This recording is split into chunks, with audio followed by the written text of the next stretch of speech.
खंड आई असें तकरीबन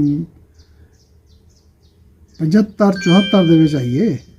ਹਾਂ, ਇਹ ਡਿਪੂ ਹੁੰਦੇ ਹਨ ਸਾਡਾ ਹਾਂ ਇਹ ਖੰਡ ਦਾ ਅਤਾਹੂ ਕੁਛੇਲਾ ਇਹ ਅਨੇਦਾ ਖੰਡ ਤੇ 2 ਸ਼ਰਕਾਂ ਹੁੰਦੇ ਫੀ ਆਦਮੀ 8 ਦਾ ਆਦਮੀ ਲਿਖਾਉਣੇ ਪੈਂਦੇ ਹਨ। ਠੀਕ ਹੈ। ਕੁਝ ਬਲੈਕ ਕਰੇਂਦਾ ਦਰਗਾਹ ਦੇ ਖਾਂ ਜੋ ਵਸੂਲ ਕਰੇਂਦੇ ਹਨ ਬਿਜਰ ਬਿਰਮਾਣੀਆਂ ਇਹ ਹਾ ਸਾਡੇ ਮੌਜੂਦ ਦਰਖਾਸਤ ਜਮਾਲ ਖਾਂ ਦਾ ਹਾ ਬਿਜਰ ਬਿਰਮਾਣੀ ਬੱਖਰ ਵਾਹ ਦਾ ਅਤਾਹੂ ਕੁਛੇਲਾ ਇਹਦੇ ਪਿਓ ਦਾ ਨਾਂ ਛੱਤਾ ਇਹ ਅਨੇਦਾ ਕੁਝ ਬਲੈਕ ਤੇ ਹੁੰਦਾ ਪਿੱਛੇ ਜੋ ਕੁਝ ਹਨ ਸਫਾਰਸੀ ਮਿਲਦੀ ਕਿਵੇਂ ਆਈ?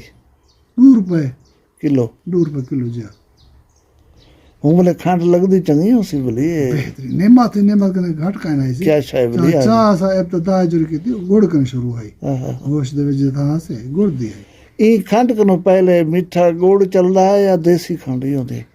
देसी खंडी है।